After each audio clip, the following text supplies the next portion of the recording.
guys, welcome to my YouTube channel Arnil Stories. Dukung channel ini dengan cara like, komen, share, subscribe, dan nyalakan lonceng untuk notifikasi ya. Terima kasih. Cerbung dewasa, lelaki simpanan mama, karya Risni.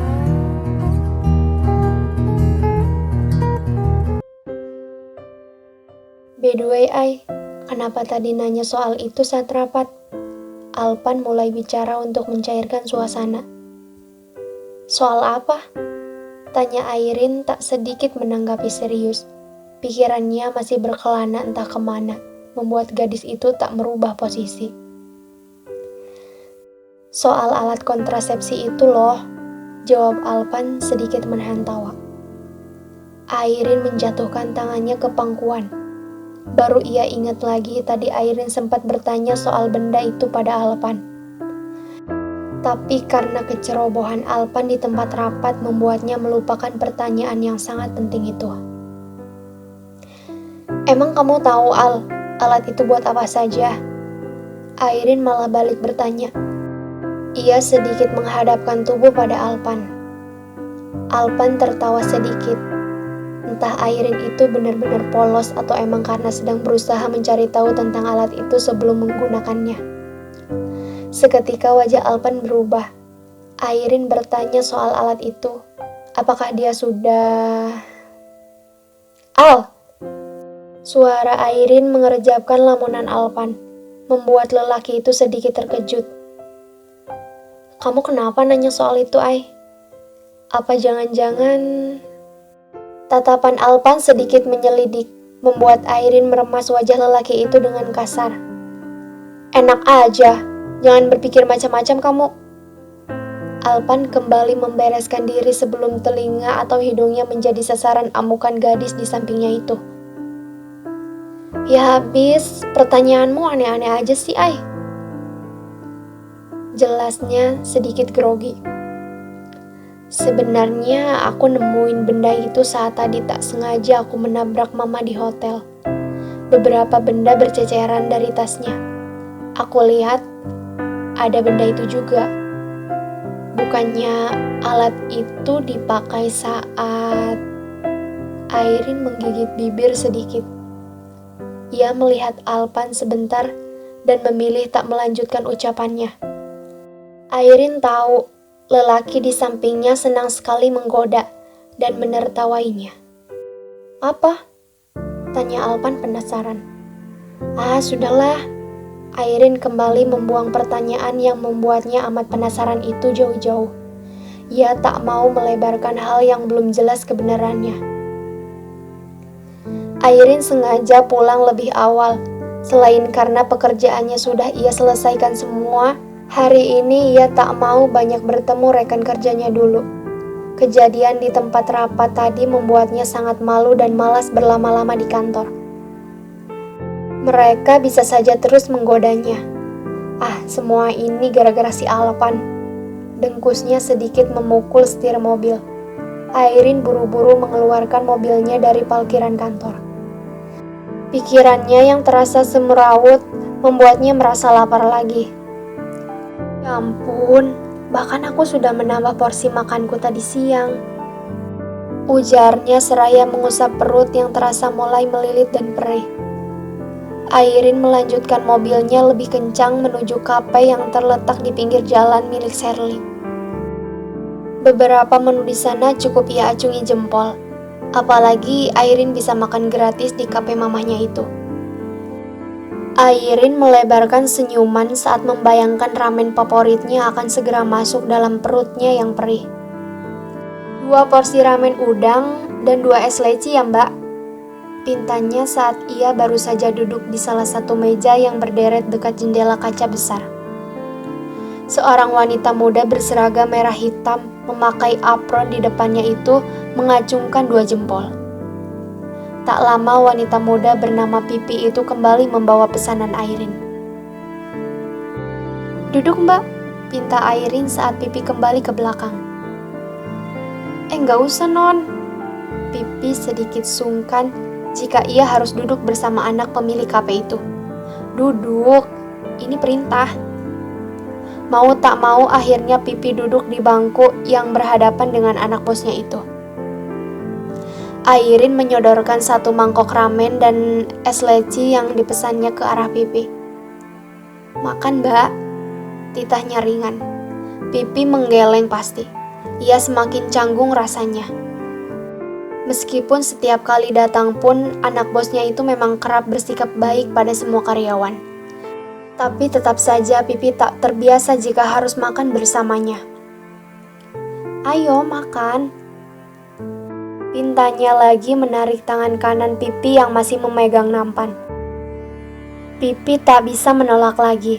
Akhirnya makanlah ia bersama Airin. "Mama di mana?" tanya Airin mulai menyelidik. Selain rasa laparnya yang membawa gadis itu ke sana, Airin juga ingin memastikan kecurigaannya pada Sherly. Barangkali benar, Sherly sering membawa laki-laki itu ke kafenya. Airin akan cari tahu lebih dalam lagi. "Bu Sherly pergi dari tadi siang, Non." "Kemana?" "Kurang tahu, Non," jawabnya sedikit canggung.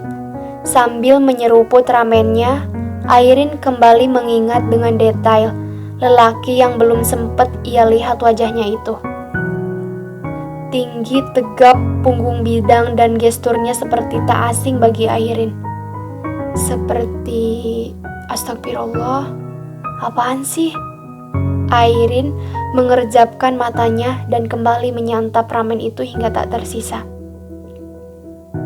"Apa Mama sering pergi seperti ini, Mbak?" tanya Airin lagi, masih penasaran. "Sering, Non," jawab Pipi apa adanya. "Ya sudah, saya permisi ya, Mbak. Makasih loh atas makanan gratisnya." Airin sedikit tertawa lalu bangkit dari kursinya. Perutnya sudah kenyang. Airin tak berniat mampir kemanapun lagi. Ia hanya ingin beristirahat dalam rumah setelah ia sampai. Bibi membukakan pintu dengan segera saat Airin mengetuknya kencang. Gadis itu segera membantingkan tubuhnya di atas sofa. Rasa lelah dan perut kenyang membuatnya sangat mengantuk sekali. "Mama sudah datang, Bi?" tanya Airin seraya memijit kedua matanya pelan agar rasa kantuk sedikit hilang. "Nggak tahu, Non. Bibi baru pulang habis hadiri arisan GAK."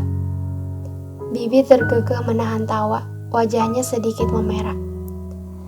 Airin menautkan kedua alisnya, melihat perempuan usia setengah abad kurang itu sedang menahan tawanya. "GAK kepanjangan dari apa tuh?" tanya Airin penasaran. "Geng ART Komplek," ucapnya tersipu. Airin menggelengkan kepala sedikit, seraya menahan tawanya. Tingkah Bibi Inah memang seringkali membuatnya sedikit terhibur. Airin bangkit dari sofa. Ia bergegas naik ke atas untuk mengistirahatkan diri dari rasa lelah dan rasa kantuknya. Saat melewati kamar Sherly, entah mengapa Airin ingin sekali menerobos masuk lagi. Ia masih penasaran, apakah benar Sherly bermain di belakang papanya? Atau hanya pikirannya saja yang menduga-duga. Daripada lebih banyak berprasangka, Airin memaksakan diri saja menekan gagang pintu hingga pintu itu terbuka sedikit. Airin masuk, mengendap-endap mencari sesuatu yang mungkin saja akan membuktikan kebenarannya. Dilihatlah celana dalam itu masih tergeletak di tempat asal. Airin sedikit mual saat melihatnya. Ia membekap mulut dengan tangan kanannya. Airin membuka laci meja nakas, melihat satu persatu benda-benda yang ada di dalamnya. Tapi ia rasa tak ada yang mencurigakan di sana. Belum puas, Airin kembali membuka lemari Sherly yang menjulang hingga atap itu. Airin mengamati dengan baik di antara tumpukan baju-baju Sherly. Mungkin saja Sherly menyimpan sesuatu di sana. Tapi tak juga ia dapat apa-apa. Apa cuman perasaanku aja? Mungkin aja Lelaki yang aku lihat tadi itu saudara Mama. Ah, mana mungkin Mama tak punya saudara di sini. Airin kembali mengingat. Shirley pernah bercerita tentang keluarganya yang dulu sempat mengusirnya saat Shirley memaksa dinikahkan dengan Wisnu saat usianya masih muda. Muda bahkan, karena saat itu usianya masih 17 tahun lebih. Saat itu, Wisnu masih bekerja serabutan. Menikahi Shirley yang notabene lahir dari keluarga menengah ke atas tentu bukan hal mudah, apalagi saat usia Shirley masih sangat muda. Setelah menikah, akhirnya Wisnu dan Shirley mengadu nasib ke Jakarta, memulai dan berjuang bersama-sama dari nol untuk membuktikan pada keluarga Shirley bahwa mereka juga bisa hidup bahagia dan sukses walau tanpa keluarga besar mereka. Tak mungkin juga saudara pelukan mesra begitu, ucapnya pelan. Airin tampak putus asa. Segera ia meninggalkan kamar Shirley sebelum pemiliknya datang. Airin membentangkan diri di atas kasur, mengingat kembali apa yang ia lihat di mall tadi. Airin yakin sekali, lelaki yang bersama Shirley itu seperti tak asing baginya. Mirip sama Daniel, ucapnya dalam hati. Astagfirullah. Airin mengusap wajahnya. Ia sadar sebagai orang yang beriman, ia tak boleh berpikir keji pada mamahnya hanya karena apa yang ia lihat.